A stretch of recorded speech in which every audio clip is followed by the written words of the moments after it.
This is the beginning of Unit 3, where we talk about kinematics in 2 dimensions. So before we get to kinematics part of it, where we're talking about acceleration and velocities and objects and projectiles and all that kind of stuff, we have to learn how to mathematically handle it. So that's where we have to go back and look at vectors again. We looked at them at the beginning of the year, and now they're going to come back in a more complicated and regular fashion. So, things we know about vectors. Magnitude and direction. The symbol is your regular symbol for your variable, and it has a vector arrow up top, and any directions are inside square brackets, just like you see here below. And we can represent vector arrows visually with arrows. And so if we have our displacement of 5 meters east, we could also have that as an arrow pointing in our east direction, and we'd label it with the symbol just like that. So that would be another way that you can see vectors. To add vectors, if they're in a straight line, so parallel or something north and south or east and west, then life is easy. We can do it simply by just using positive or negative signs. So if we have 5 meters east and 3 meters west, we would just fill in our equation here. East plus 3 meters west. Now we can't do east and plus west, but we can convert 1 to the west to east by making it the opposite sign. So from positive to negative is the same, and we get 2 meters east. We've done that before, just a quick refresher. The problem is, though, if things are not in 2 dimensions, we just can't make a positive and negative and add them anyway. So in this case, it does not equal 2 meters southeast. That's not true. And so if we have 5 meters east, if we want to show it visually, we have 5 meters east and then 3 meters south. If you remember your trigonometry, this is your hypotenuse. It has to be longer than both of your sides, so it has to be longer than 5 and 3 meters, not shorter. So that's a problem. But we know how to deal with this. We dealt with this before already. We have to use the Pythagorean theorem. Let's look at this example. Car moves 65 kilometers east, then 45 kilometers due west. Always start by writing out your givens and then figure out what you're looking for. Now here, we're just looking for a total displacement. So that's delta D. You can give it another subscript.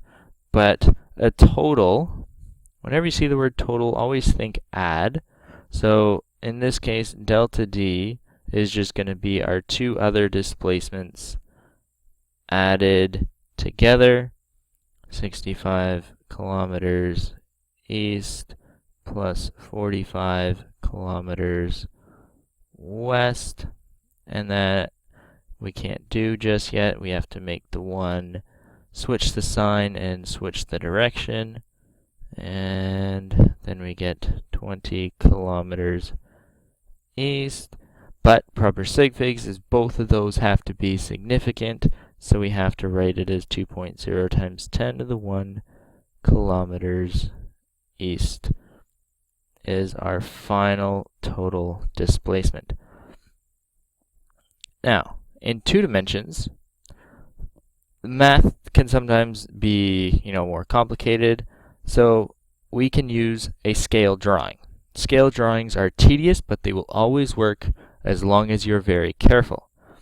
So the vectors that are being added in a scale drawing, we will consider them the component vectors. Again, this should be a review. And the final vector is the resultant. So let's go through the process here, and we'll do it step by step. Write down our information using full notation. So our givens, always write that, never forget it. Put in a direction guide, so in a compass rose. So this problem we have, one is south, one is east, so a typical compass rose will be sufficient to indicate our directions, north, east, south, and west.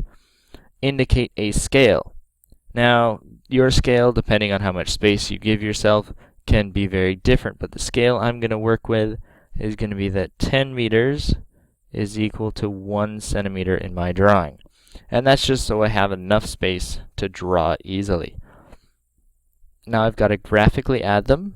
So I'm going to draw my first component to vector to scale and direction. So I have to go 25 meters south. If 10 meters is 1 centimeter, that means I'm going to end up going 2.5 centimeters. Now this might not look like 2.5 centimeters on your screens, but I did draw it out to 2.5 centimeters, so that is D1. Now, for this one, it is 45 meters, so then we have to go 45 meters, so that's 4.5 centimeters of my scale. So it's going to go all the way to about there. Yeah, that time I was better at using the ruler. And that's D2. Now, just one more piece. I have to draw in my resultant. And there we go. And this is our resultant from the tail. So it's always directed. We draw tip to tail just like that. Then, so we've drawn the 1, drawn the 2, drawn the resultant, label the angle at the tail of the resultant, so that's over here, and label the vectors with their symbols, not their measurements or magnitudes. So we've done that. We've got our drawing. Measure and state the length of the resultant, and use the scale to do a conversion for the actual magnitude. So with the ruler that you can't see, but I did use, I measured my length of my resultant to be 5.1 centimeters. So if I use my conversion that 1 centimeter is 10 meters, that gives me a resultant that is about 51 meters long. So now I have to measure the angle and from the tail of the resultant. Again, protractor, using the protractor that you cannot see, but if you use, I got mine to be around 61 degrees. Hopefully you get in that neighborhood. If you got 60 or you got 62, you know, that's a good drawing. That is acceptable for a scale drawing. If you got 45 degrees, try drawing it again. And now we've got to state our final vector in full vector notation. So we state our length, 51 meters, and then we have to state our angle in the square brackets with our direction. Now what direction have we gone? We have to look at where that angle moved from to go to the resultant. So we are 61 degrees east of south. In terms of sig figs, you're measuring things. If you can measure it, it is significant. So everything that you measure is significant. It makes scale drawings a lot nicer that way. Things to keep in mind when doing scale drawings. The order in which they are added does not matter. It will change the way your angle looks, but it does not matter. And this can be done for any kind of vector, not just lengths, whether it's a force vector, an acceleration vector, a velocity vector. You can add vectors, draw the arrows, make a scale diagram, and you'll get your final answer. And angles are measured from any direction, whether it's north of east or west of south. You just have to make sure what your angle is measured from. So in ours, we had to go east from that south vector. So, moving along. Let's take a look at it from a math perspective.